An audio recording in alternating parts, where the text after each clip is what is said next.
end ass was too afraid to do. Is Manny the right guy right now? I'll say this to you. I think he's done a really good job this offseason at keeping the Wolves away from him and also recruiting. I think what he's done is he's won a lot of people's, how about this, a mulligan. His mulligan got a little bit stronger with the type of kids that he's bringing into the program now.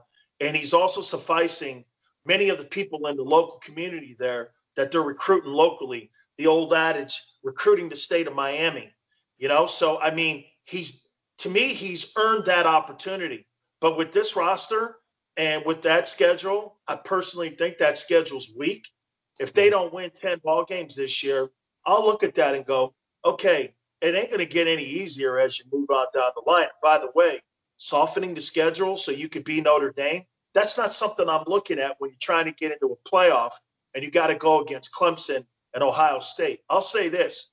We are light years away from Clemson, Ohio State, and places like Alabama right now. We don't have the depth like we used to. And most importantly, we don't have the skill set guys any longer like we used to.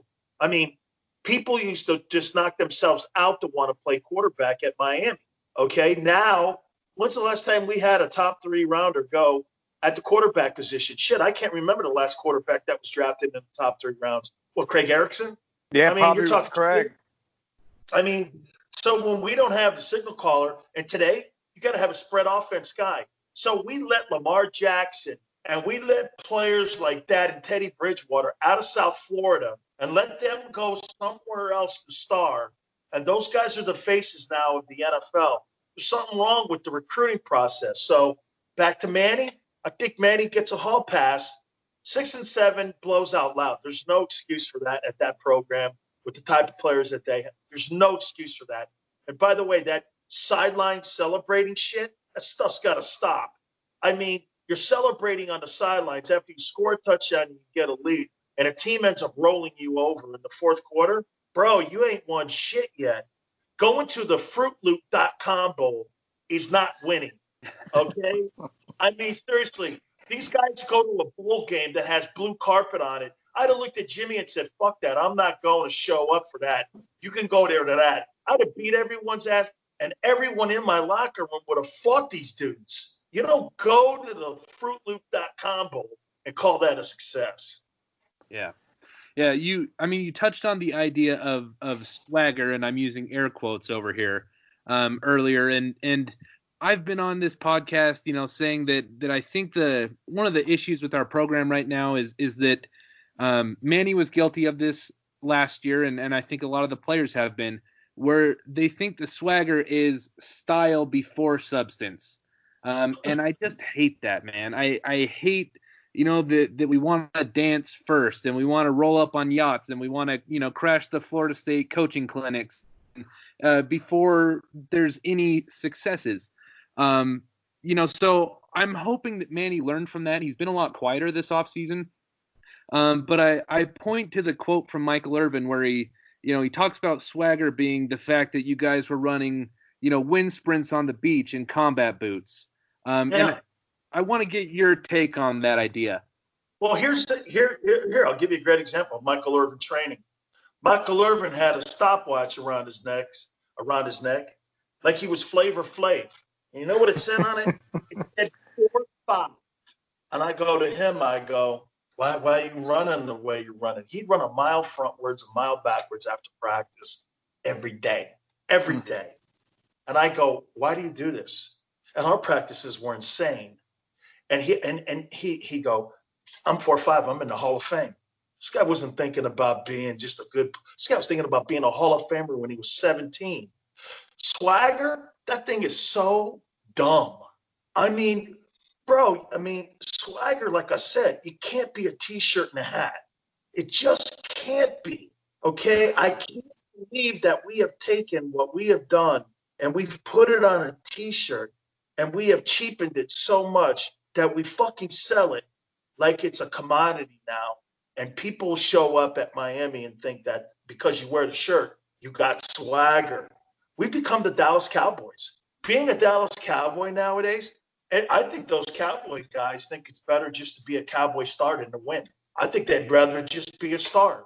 And so some of the things that we have with our players, we're Miami Hurricane. We're in the fraternity. Hey, bro, you're in the fraternity at 6 and 7? Not my fraternity. I know. Hey, 7, dude. It took about 12 years for us to lose 7 games. I don't know what fraternity you're talking about, but we've had one 10-win season in 16 years. I mean, hey, 9-3. You know what? I got thrown off the air in Miami because of the way I'm talking right now. Because I told Al Golden, I said, this guy's killing our program. This guy doesn't know shit about it. This guy's telling me that he's recruiting guys in New Jersey, building championships through New Jersey. I'm like, dude, are you fucking kidding me? This guy didn't know dick how to build that program or what that program was about. And he ran it into the toilet. And again, 6 and 7. I'm hearing you guys. I'm with you. That team better go 10-2 this year, man, and be a factor on a New Year's Day bowl game and not in some shit bowl. You can't be in the shitbowl.com. It's not working for me. Yeah. No, it's not working for me either. And, it's funny because, Dan, I listened even up here. I used to listen to your show because you were one of the people that kept it real down there, and that's what everybody's always appreciated about you. And I do the same thing. Golden, true story. Hey, man, if you know this, then if you're keeping it real, man, your PD's knocking on your door every day. Oh, yeah. Oh, yeah.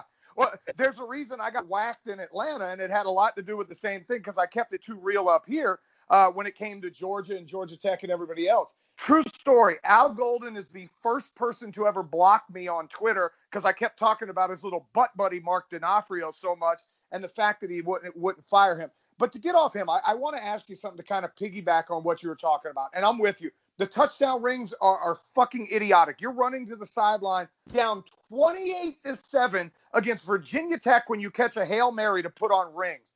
The chain was cool the first year because it was organic. But here's what I asked you to kind of piggyback on all of this.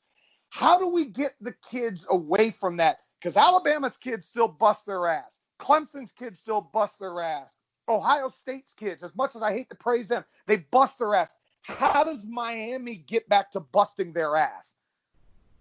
Discipline. Let me tell you, man, you walk into a Jimmy Johnson practice, and let me just tell you how we did it. Okay, our first thing, we'd stretch, then we'd run 30 minutes of pursuit. We'd do pursuit drills for 30 minutes. Then Jimmy would just look at us all and go 9 on 7. Then he would go inside drill, and we had inside drill for 2 hours. And how about this? Top draft choices versus top draft choices going head to head, and Vinny Testaverde and Kozar and all these guys that I'm playing. These are all guys that are going to be top 10 draft choice, and we're just smashing heads for 2 hours, smashing heads. And you're in that place and you're practicing your ass off. And then get this, there's a guy behind you that can easily take your job if you get hurt and you put your hand up. It was a constant competition every single day. They've got to have more competition. They can't be given shit. Man, you have to earn every single seat you have in that place. I think we now get into a culture. Maybe I'm old man Dan. Maybe I'm sounding too fucked up here. I said, but, when you guys start bringing me back to where that was, it's taken me 35 years to get away from that guy and who I was. Because when you were in that room, man, dude, you competed every moment in your life. I'll tell you guys a quick story about competing in love. I'm in the room there. Jimmy was on a recruiting trip, and there was some sort of friction down in the weight room. This is chronicled in Drew Rosenhaus's book. I'm sitting right next to George Myra Jr., and we're talking, and Michael Irvin and him had some dust up at the weight room. Michael comes over, and we're in this tiered, in our team meeting room. We're sitting down. Michael goes like this from high. Hey, man, hey, puts his hand up. George puts his hand up, and Michael drops a hammer right on his chin and breaks 3 of his teeth right in front of me and fucking knocked his teeth out. And I'm sitting there looking at this. Dude, Not that we didn't love one another. Brothers fight is what it was. But, man, that place was filled with tension, competition. Nobody was given an inch because everybody wanted an inch. And I don't see that. I see guys with gold chains and celebrating, and I just don't see the discipline, man. I mean, hey, Jimmy let us do whatever we wanted. You know why? Because we won. We could talk shit as long as we won. Would we be able to wear the chain? Oh, Jimmy would have locked that chain up after that first 10-win season they had. If they didn't win, you go 6-7. You think you're breaking that out with him? Never happened. Never happened. Butch Davis asked me what I thought. Butchie asked me, man. He texted me and he goes, "Hey, so what do you think of that stupid chain?" I went, "No comment." I go, "No comment." He goes, "Oh, I can see you and Jerome wearing it." I go, "Man, you wouldn't find that thing near me, man. I'd give it to the water boy. I ain't wearing that thing, man. Fucking, I want anybody to think I'm being celebrated for something that is a comment at my place. You know what that is? Whipping your ass. Wearing a chain makes it seem like it's something special. Screw that. This is common. Winning is common here. It doesn't seem to be common there anymore." Yeah. So, I mean, does that culture come top down, or is it everywhere? You know, is it the coach that sets the tone, or is it that every single person on the roster, coaching staff, has a say in it? I'll give you that's a great question. I'll give you something that was told to me from Dean Smith years ago. You recruit people that have your personality because it makes it easier for you to connect. And one of the reasons why Dean had pretty much almost the same kind of personality guys in his basketball program was because they were a lot like him, hardworking fuckers, hard guys that just, wanted nothing to do but win, didn't care about stats. Now, look, with that process, sometimes you don't recruit everyone. Maybe a kid's, that's what made Jimmy so special. Jimmy could recruit a person like Vinny Testaverde, but turn around and recruit a person that can have a little edge to him and bring a guy in. Winston Moss, for instance, somebody like that. He could coach those kind of guys. He's great at it, okay? There's a skill set. Like Phil Jackson, I learned a lot with Last Dance. Reminds me of Jimmy a lot. Phil can coach Dennis Rodman and Michael Jordan. Do you know how many people can't do that? Like Larry Brown would have troubles with Rodman. He'd have no trouble with Jordan. Yeah, but you're missing out on what you could get out of Rodman, one of the greatest defenders of all time. That's what Jimmy was able to do. He could coach Troy Aikman and coach Michael Irvin. Two different personalities. And it starts at the top.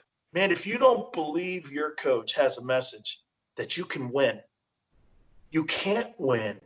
You can't win. You can't give a player latitude until they prove it to them and they earn it. You just can't go, "Oh, he's my guy, and I recruited him." Fuck that.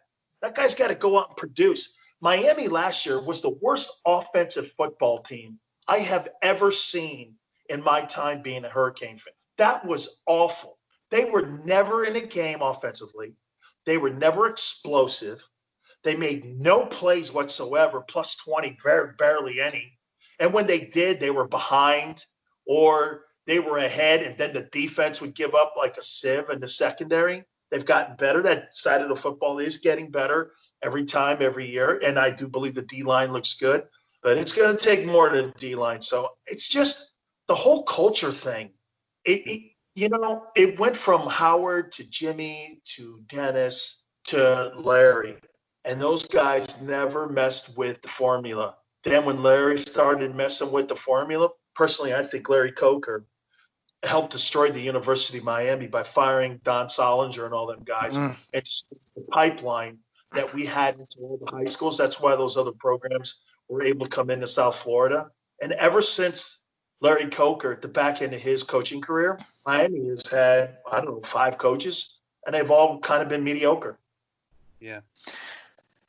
Is there ever a chance that Miami gets back to where it was? Because, Dan, I always look and I go, every year people up here give me crap. Oh, Miami sucks. They're irrelevant. I said, look, first of all, Miami's never irrelevant. We may not be good right now, but we're always relevant. can they ever get back to that national title culture?